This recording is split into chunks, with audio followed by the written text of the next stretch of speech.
Hello again. Welcome back to the deep end. Week 15. Lots to talk about. No particular waivers to grind.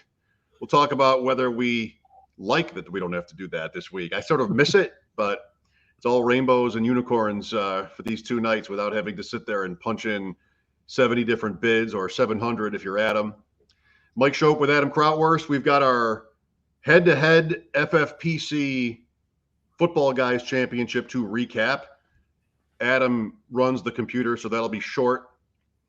And then also we'll talk to Louie G about Week 15 playoff lineups. Thanks for being with us. This is the Deep End.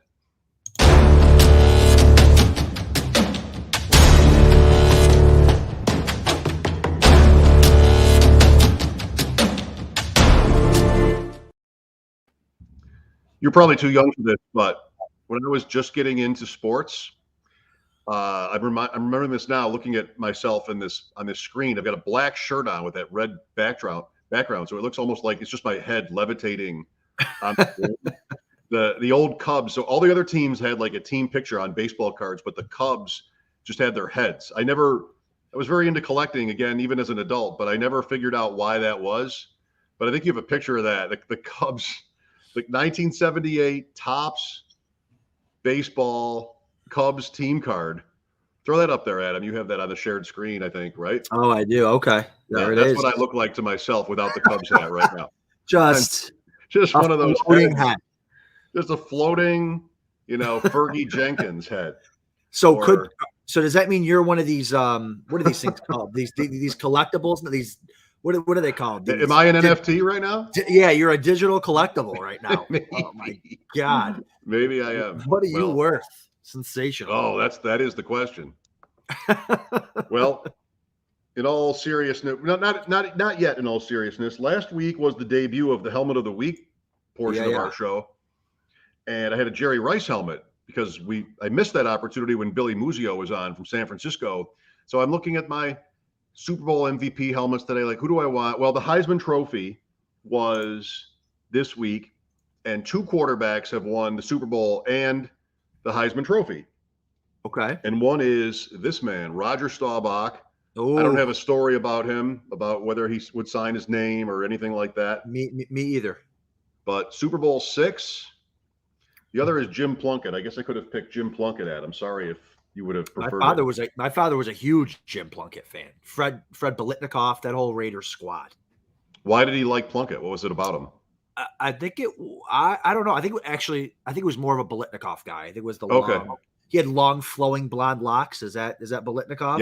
Yeah. That was, my dad used to have it, and then he's a Krautwurst, so all this hair fall out of his head. So that's how that kind of like a Cole Beasley by appearances. Biletnikoff, super skinny. He was a Super Bowl MVP. He's over there. We'll always be a week behind on Helmet of the Week. All right. Well, I'll let you tell the story of our Football Guys final. Yeah. Well, yeah. The much anticipated. With everything going on this weekend, people were. So we put up that poll, and I got crushed. For us competing head to head in our first ever head to head Football Guys final, and my team put in a good effort. 147, not bad. Not bad, but your guys came to play. 184 from the Hikers. Hunter Renfrow, shades of Fred Biletnikoff. Yes. You were definitely. I thought you were the favorite going into it. So did the rest of the Twitterverse. And Emmanuel. I was forced to start Emmanuel Sanders. He stunk and got hurt. Jalen Guyton was a nice little. A pickup for me. He showed up. My team showed up. 147 from a team missing all the talent it was missing. I started the wrong quarterback by 2 points. That's okay. But yeah, your guys, Renfrow, Eckler, Renfrow's a number 1 receiver over the last 3 weeks. James Conner's that was your boy. It was just fitting. Your boy, James Conner. This was kind of where he was birthed into the portfolio. Yes, that's right.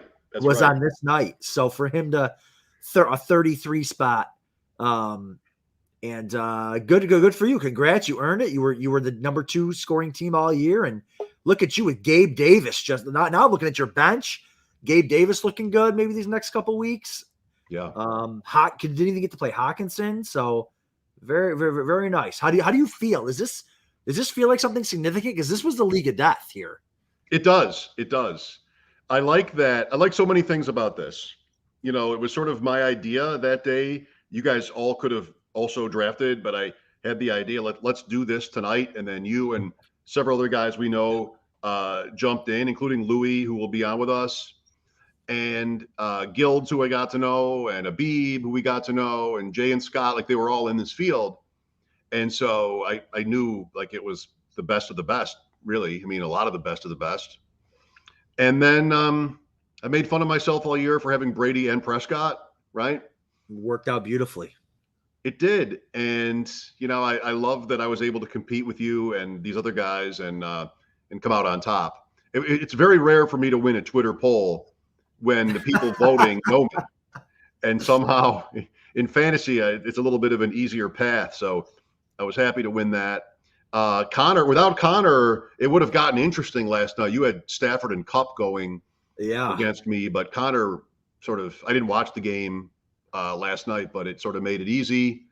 Yeah. And this is one of two football guys wins I have. I had 4 teams and 2 won. Very, very nice. And then a team lost in the semis. So I'm very excited about this year, and this one is a big part of it. So thank you. Yeah, no, this was fun. Well, I want to try to, now that I'm thinking about it, I want to try to let's run it back again next year. Memorial Day weekend, same crew. Let's get the same crew. Of course. I mean, when you win, you have to accept those kind of challenges. You can't just sort of leave the table. You have to be willing to take the rematch. Yeah. And I would be very happy to do that. So that was good. And we'll talk about some more of our results here through the night. Louie will join us, Louie G. First, a pot roast update. Got to have the pot roast update. You gotta be cognizant with pot roast of whether your kids are gonna like everything in it. I mean, it's a little bit. It seems like it should be an easy one, like a meatloaf, right? Because it's meat and gravy and some carrots, right? But still, sure. It feels like it's in the meat pot roast. It says post roast. It's meant pot roast. Oh no, post roast. No, it should. It's okay. It should be in the same category as meatloaf, I think. But I don't know. There's something. Maybe something about the gravy or I don't know what. It was not as popular. So, try that one. See if the kids want to eat the leftovers before you go and make 3 pounds of meat and use up your entire pantry and fridge for what you think will be a win with your children. Well, listen, try the post roast next time. Maybe my kids would have preferred the post roast. No doubt about it. All right. So there's the pot roast update. We talked about the deep end finals. We'll do much more FFPC recaps, lineups, and so on. The Scott Fish Bowl. Scott was on our show more than a month ago, I think, maybe.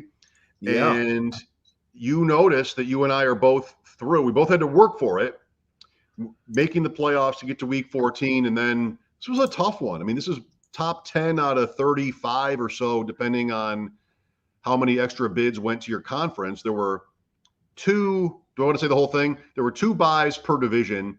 So the top points team and the top record team did not have to compete in week 14.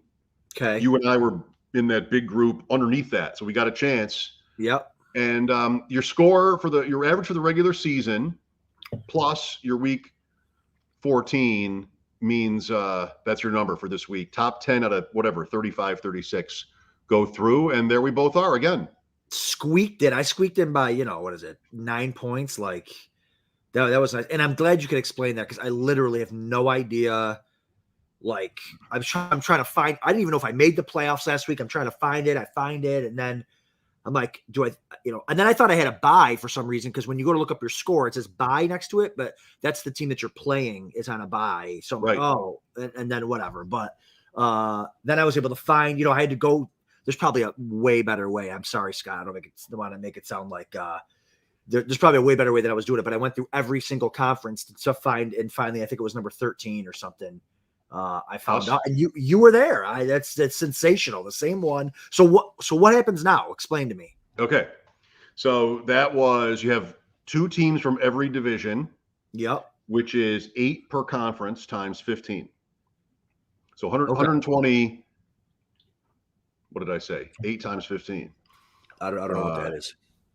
Times 2, whatever the number. It doesn't matter. So 150 minus times 2. 30? I don't know. Maybe something like Two that. Two teams from each division got buys. Then 10 per conference, which is 8 divisions. Okay. Graduate from this week, including you and I. That's what we're looking at right here. Okay. So now week 15 is the 16 teams that had buys in the conference. Okay. Plus the 10 of us, 26, competing for 10 spots. Okay. So we got to meet top 10 out of 26. Top 10 out of 26 advance to week 16. Does anything that we've done in the past matter? No, not anymore. Okay. Beautiful. It mattered in week 14. There's average. Yep. But it does not matter anymore. So now it's 26 for 10 spots in each conference, right? Okay. Then week 16 is 1 out of 10. There's a conference winner. So the top 10 play in week 16, only one moves up from there. And then you have the 15 conference winners play in week 17 for the whole thing. Oh, so it's hard. I mean, the odds are against you. They have to be. There's so many teams. But from week 14 forward, you're always in tough. I mean, it's hard to win. Yeah. Well, sure. But this is my 3rd year playing, and I've made the playoffs all 3. I think this is my 2nd time going to week 15. It might only be my 1st, but I think it's the 2nd. It's going to be hard from here, but better odds. 10 out of 26 is better than last week. Oh, sure. And it'll be better than the 10% the following week. Oh my! What? Jake you Fromm. Have Jake from State Farm on this squad. Adam, it's the same thing 2 years in a row. Mahomes, what am I looking at right now? I know. Well, if you're looking at a pretty good squad, but it might not. It's lovely on the inside. The beauty is on the inside. But Mahomes at 101, and then Ryan Fitzpatrick, and I've just left quarterback alone. Renfro. I have used all the Hunter Renfro, James Conner. I've used all the Flaccos and the PJ Walkers and the Mike Glennons to this point. It looked like Fromm was going to start, but then he didn't. So, Mahomes is kind of going alone here, like playing Euchre, going alone. Playing Euchre, going alone. Oh my God, he hasn't even been good. A lot of those weeks were like 0 or 1 or 2. I mean, incompletions count against you. So Mahomes hasn't really paid off, but we're still winning. Yeah, no, good for. Let me go see here. I think you'll probably you'll recognize some of the names on my team here. We got the Matt Stafford, Cooper Kupp, Mike Williams. Same old story. I started Ryan Suck. Did you start a kicker at all this year in Scott Fishbowl? I don't think I might have once. We had a team in our division that drafted 7. Yeah. And I lost to him. He played 4 against me, and I lost to him. It was a tribute to his father, I believe. I read up on it. Wow. So you couldn't be mad. I was happy he beat me. But that's an Adam special, Williams and Kupp and Stafford. That is an Adam Crowher special. That's the Adam Crowher special. So deep end special. All my best ball teams look like that. So and speaking of best ball, I actually advanced in one of my 3 best ball tournament teams for FFPC. So that'll be fun. That'll be a fun little ride here for $100,000. Hopefully. That's playoffs now. Playoffs started last week. Yep. It was the top. They regrouped them, and the top 3 advanced. And I had a number 2 squad. So that'll be fun. But for sure, it's all happening. It's all happening. It's so fast. Now, on a darker note, yesterday, I get the text from you. Oh my God! Tyler Higbee is not playing. I don't. If you want to go political, I'm not going to get in your way. But he did not have COVID. He was reactivated today, but he was not allowed to play. And so, I want to be. I'll just say quickly myself. I sort of want to be trusting. I want to give the benefit of the doubt. I know it's the real world, but I feel like on some level there's a righteous effort. But it does get pretty silly and pretty convoluted sometimes, and Higbee just sort of got washed out. And in FFPC, there's nothing you can do about it without somebody on your roster to go in. It's the Monday night game, and you were down by 0.2 0.3 in a final and stuck. 0.3 in a Football Guys final and stuck. Tyler Higbee I mean, yeah, and I kind of think I said it where I retweeted it. Like, I just don't. So about a month ago, I was at Draft Sharks headquarters watching football games on Sunday, 4 TVs, and the COVID thing got brought up. I forget who we were talking about. Jared Smola said, "Oh, so and so isn't playing this week because he has COVID," and I said, "Does he?" Like, real sarcastically, and I got laughed and yelled out of the room. Oh, there's no way the NFL, they've got the proper protocols. There's no way that $1 billion business would screw that up. Like, it was the most. I accepted their apologies yesterday, because we have a player that didn't have COVID, that was vaccinated and had 2 negative tests after his positive test.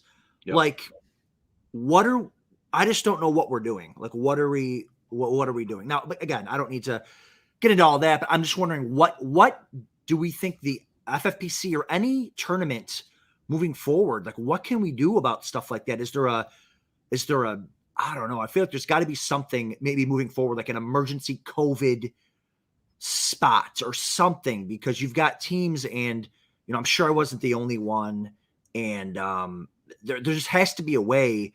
I mean, kind of on a side note, this main event and this football, guys, $500,000 is going to be determined by who has the team that does not have COVID. Like, maybe there's like 70 guys that have COVID today. Like, it's just, are you going to have a roster for 3 weeks? Like, it's just, it takes a lot of the fun out of it. It takes a lot of the skill out of it. It was never that fantasy football was never this hard. Now you've got to back up to the backup to the backup. And so I just don't know what the answer is. It's unfortunate that it goes down that way, but I think there has to be a better way. I don't know what it is. Yeah, I think everybody's trying to learn that and figure that out at the same time on the fly. Can you get the practice squad player elevated to the roster that nobody would have already been rostering?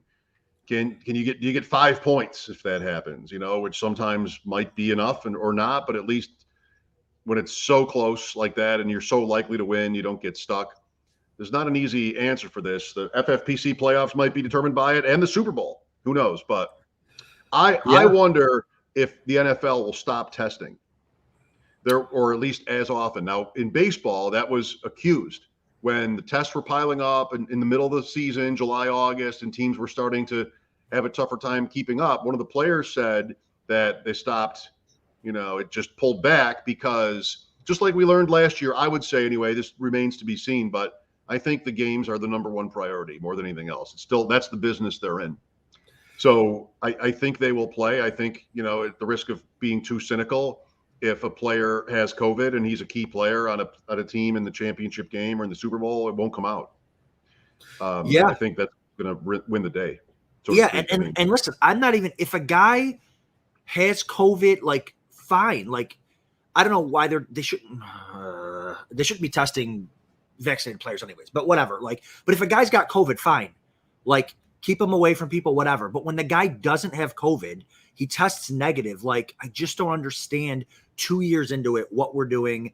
And I think I was naive, and I think sites were naive to think that this was just gonna, it's just gonna fix itself now. Like, it's just the COVID. Because we are 2 years into it. It's just there's gonna be no outbreak or whatever. Like, COVID's gone now, and now here we are, the most important weeks of the season, and it's the worst.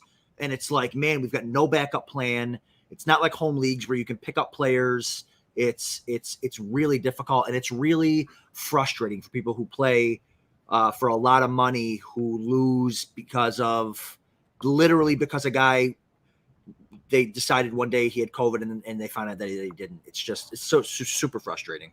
At the same time, I want to do my part in the discussion for what we do about it to best optimize the game. And Correct. Also, if it's not contradictory, except that there is so much randomness in it anyway, that I don't want to lose sleep over those kind of, if you're in the final of 0.3 and the guy gets pulled away from you, what was going to happen without pre-COVID? What was going to happen to cause that? Like, was he going to get hurt on the way? He wouldn't get hurt on the bus because there'd be more players. He'd get hurt on the way from his room to the bus. Sure.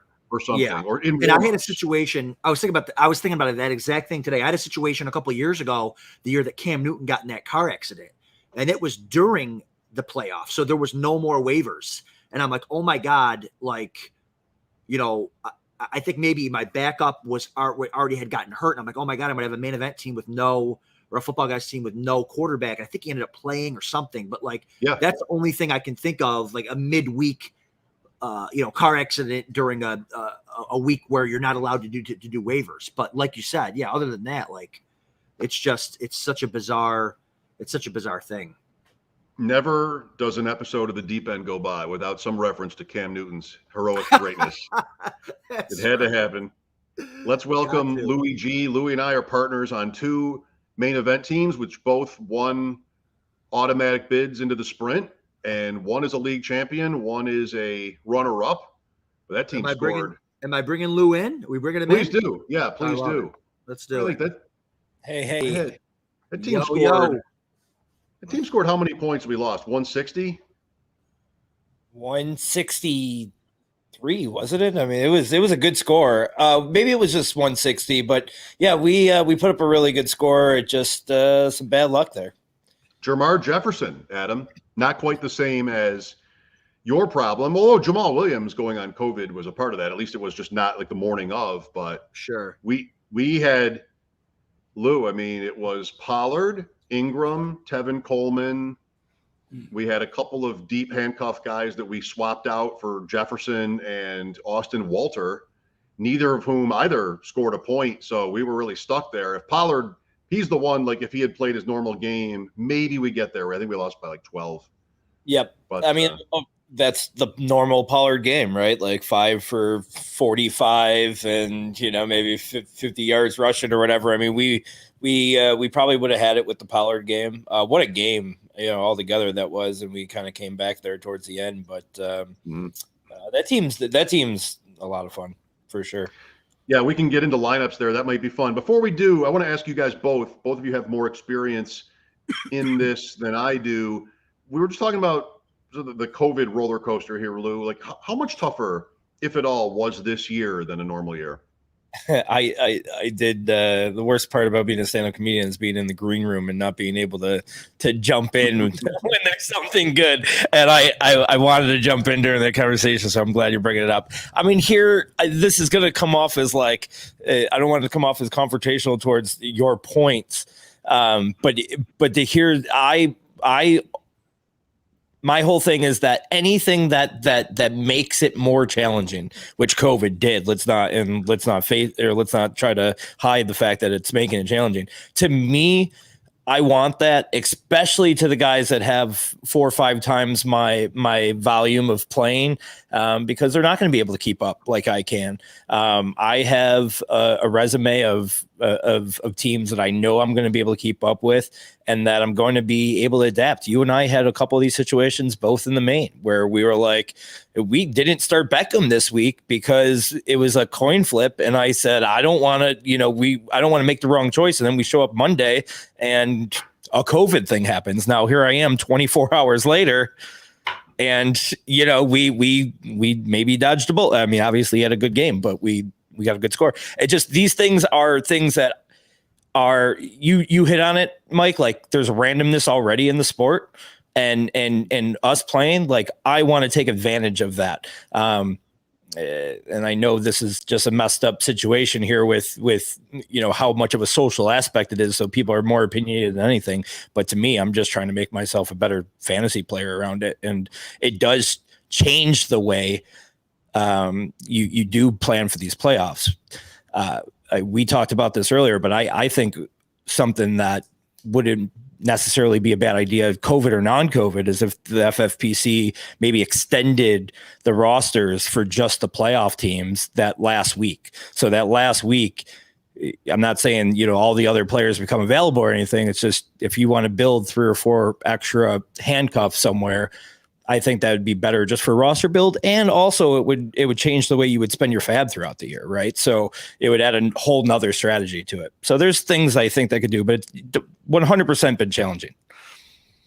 Well, yeah, I don't mind I don't mind. I love a good, honest, fair challenge. that you can, I guess, strategize. But it's with the COVID, it's completely random. It's not, there's no position. It's not like running backs who get hurt more. It's no position. It's completely random. And you can't back up every player. You can't back up every player 3 or 4 times. Like, it's just, I mean, it's not the end of the world, but I just feel, I feel like this is just, I have a pit in my stomach. I feel like this is just the beginning. We have 3 weeks left where all the money's being played for.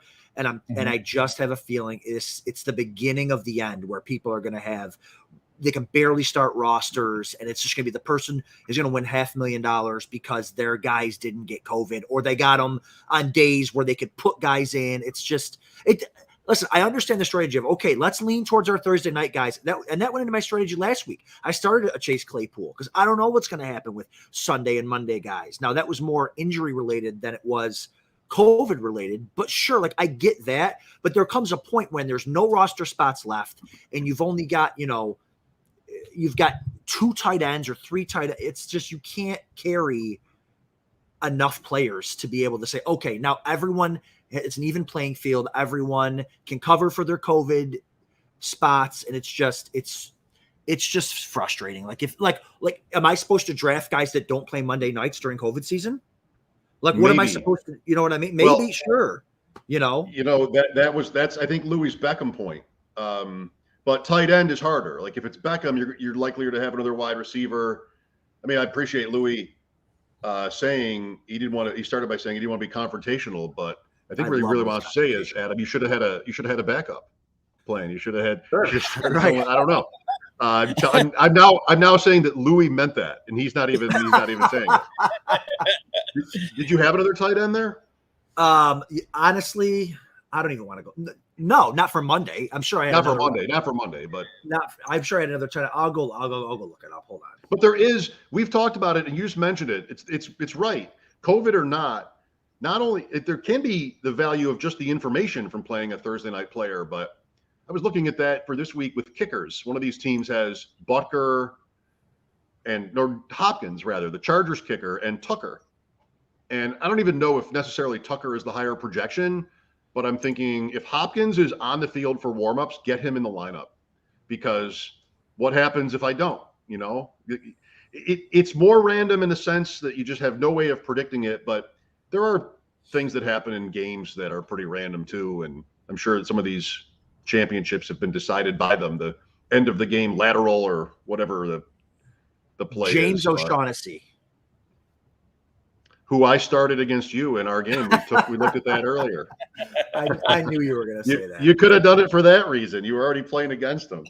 I mean, I don't know what's more frustrating, like the Tyler Higbee situation or this situation here. I mean, Louie, you and I don't have a radio show where we get to bark about this all week long. I mean, come on. Yeah, no, that's what you want to do with your life. Come on.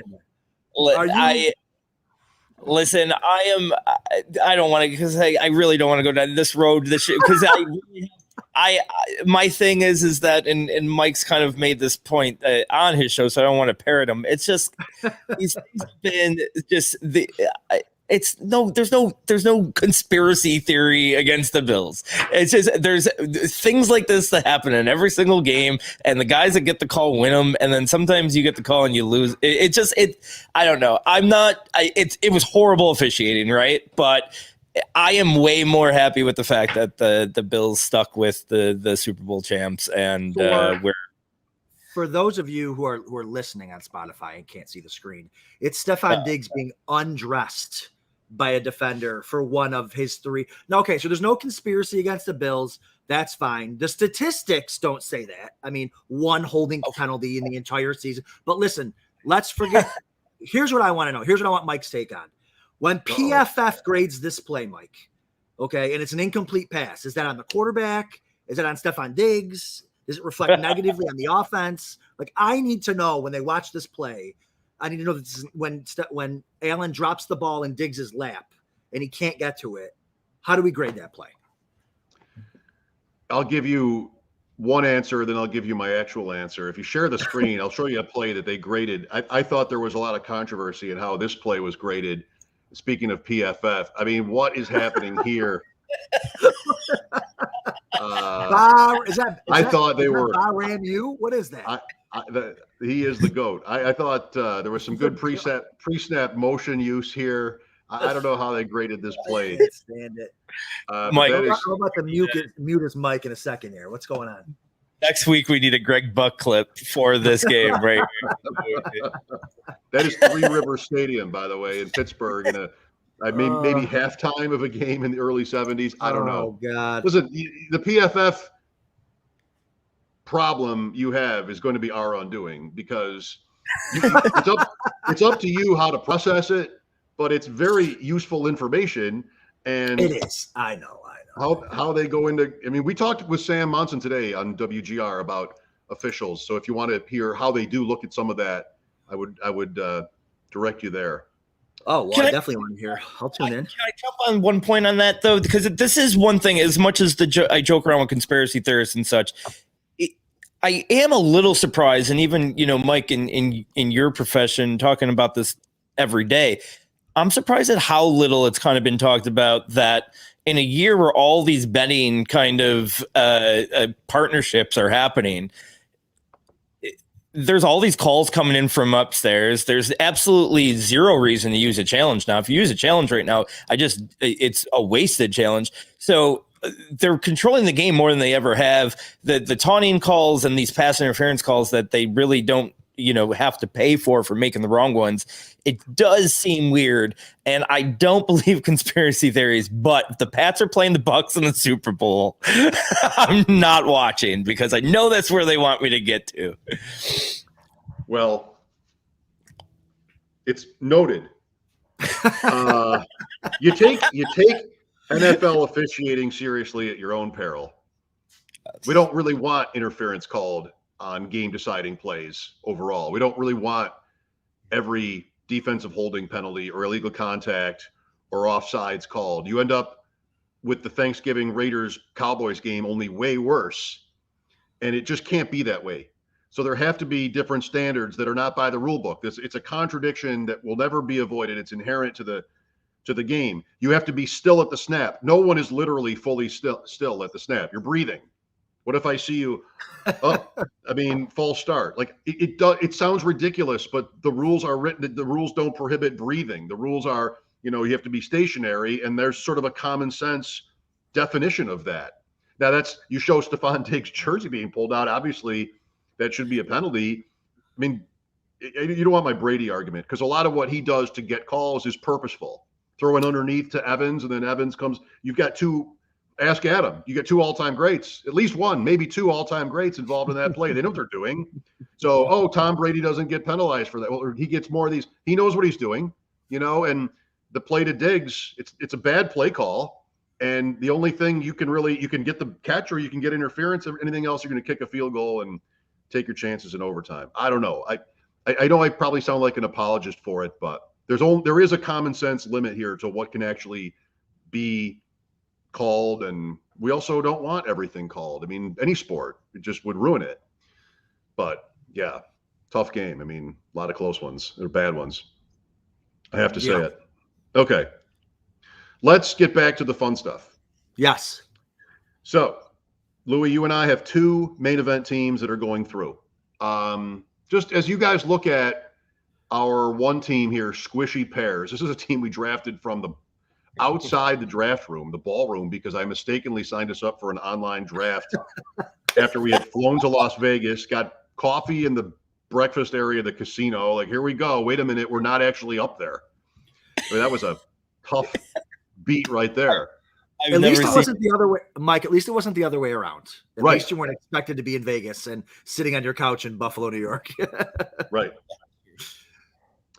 I want to hear you guys on your strategy when setting lineups, or even specifically, that's last week's score. I don't know if you want that, but whether or not or no. Yeah, I can do that. I'll do that instead. Whether or not the stacking and taking chances is more what we want to be doing this time of year. because of the fact that very few people can get up to the top, how hard it is. Adam, you want to? Yeah, I'm can you zoom in, Mike? Sorry, I'm having trouble seeing that. Does that work? There we go. I love it. Jonathan Taylor, love that. Oh, by the way, just the kick in the pants to the worst bad beat of all time we talked about earlier. That was my one Jonathan Taylor team that I was trying to get through. Come on. Zeke Elliott, Debo, love it. Jamar, Judy. Yeah, Judy's going to be interesting. Ayuk. Oh, we got the San Francisco stack. Hawkinson. So this isn't your Kittle team. We'll get to that one. Here's the bench. Yeah. And what are our other options here? Connor Fields. It's nice to have him back. Connor. Are you worried about the Connor injury? A little bit. That was frustrating, huh? To see the second to last play of the game or whatever. Osborne. Love that pickup. Did you guys start him last week? Yeah, we started him last week. Very nice. Yeah. Very nice. Both teams. One over Beckham and then here. Honestly, if Connor's healthy, I would look to get Judy out of my lineup if I can. Mm-hmm. Only because I can't see who he's playing yet. I'm not that far into this thing yet, but if I could get Judy out of my lineup for a Connor or even an Osborne, man. Osborne just looked good. You know what I mean? He's looked good all year, but he finally got some opportunities. Yeah. And with Thielen out, he should get more. Exactly. Right. Yeah. If he's going to be out. If he's going to be out. Right. So yeah, what are is this your initial gut lineup check right here? Was your first attempt? I think it's loose. Or no? Yeah. No, I don't think we're there. It doesn't look like it. I thought I was maybe, but maybe I kept Fields. Yeah, it was. That was my first gut check. What I think, what we were talking about is, and I don't know, Adam, if you do this differently, but where I think we're going to go, or, what we talked about today is, I think the first week of this sprint, you're just trying to put in your best lineup, kind of, with the one that you put in when you're playing, no matter who you're playing, this is your best lineup. I think you adapt to more boomer bust type plays after week one, when you kind of see, what you need, if you need to be conservative, if you need to make up some points. But both of our teams, and you'll see the other one, have stack opportunities. It was important to us. Where we are good here is that we have the San Fran stack, but we also have a guy like Fields on our bench that's like a high ceiling guy. So, we could be playing Garoppolo, quote unquote, without playing Garoppolo. You play the two San Fran wide receivers, and then you throw in Fields with his high ceiling. I mean, we definitely have. Judy is the guy you just were down on. I love him because I think he's any game where he can, get you that huge game. So I think this one here, Hawkinson's had the quietest tight end 3 season in the world. People are down on him for some reason. He's tight end 3.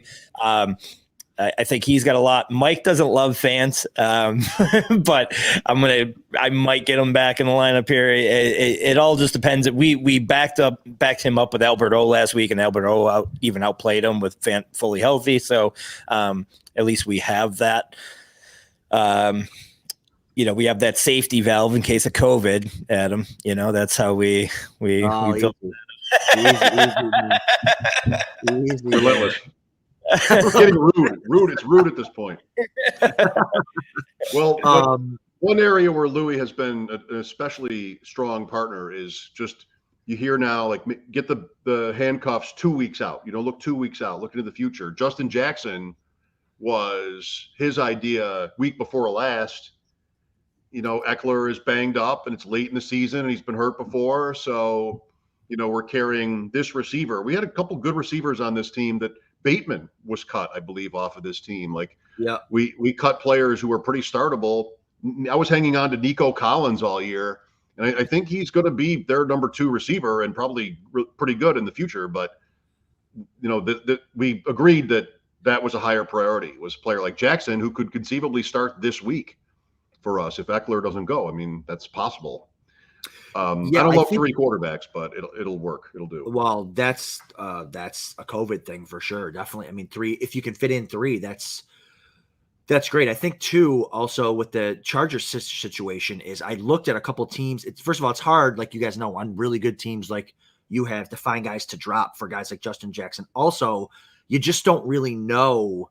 Like Eckler couldn't play tomorrow or Thursday, and Justin Jackson still might not get a ton of run. I do like those type of plays though. Get handcuffs 2 weeks out, and those are the type of plays that win a ton of money. And like you said, Lou, put in a nice solid lineup week 1, and then see where you stand, and then that's where you kind of got to have that DFS mentality of, all right, who's gonna have, like you said, Justin Jackson if he's the starter, or who's gonna have Judy. To be honest with you, I mean, Judy didn't carry any teams to the to the playoffs, so there's probably not a ton of teams that have Jerry Judy, and he's a guy that if he goes off can certainly catapult you up the rankings. And let me just step in. Besides saying the COVID thing, which is the obvious thing there, I don't hate the 3 quarterbacks in this scenario so much for a few different reasons. One, we don't have an alpha, right? So there's not anybody that's just a Mahomes. The second thing is they all kind of fit their role here on this team, like especially in a 3-week sprint. So you got Jimmy with the 2 stacks. So he might need to be an option because we might need to go that all or nothing. You got Fields, who's like very high ceiling, but it could be a boom or bust type play. And then the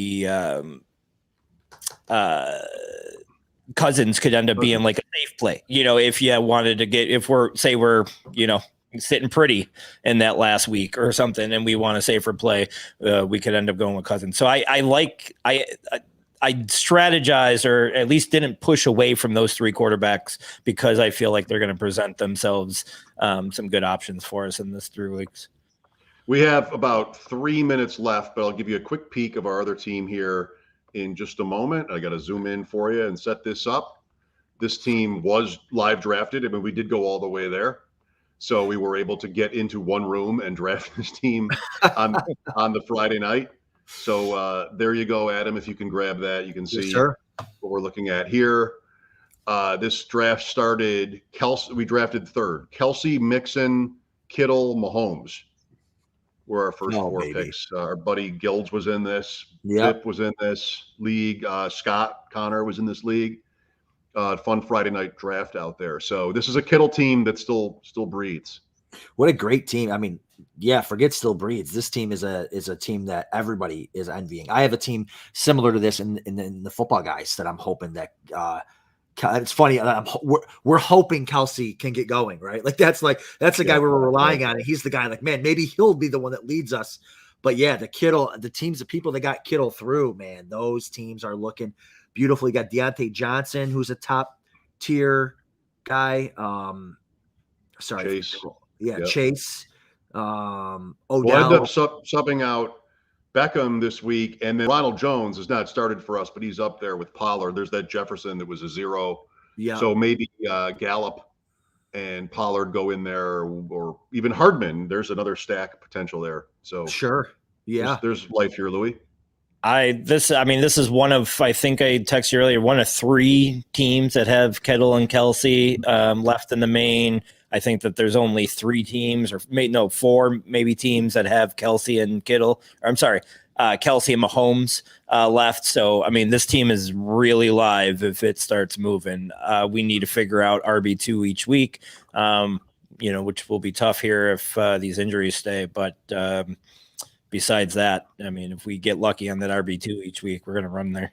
But the cool thing about finding that, like that RB2 is almost like that's your favorite spot to watch, right? Because that's the spot that's going to catapult you up the rankings. If that RB2 hits and you get the Kelsey Kittle hit, that's going to be great. So that's the fun part is watching those guys, and because everyone's going to have Cooper Kupp, everyone's going to have Jonathan Taylor, like it's that second flex running back that's really going to catapult you guys up. We don't want to end up looking too much like this team that I've shared right here in the corner at it, that team right there. You don't want to end up looking too much. This guy going in motion up here is really impressive me. What's this guy What doing? is he doing?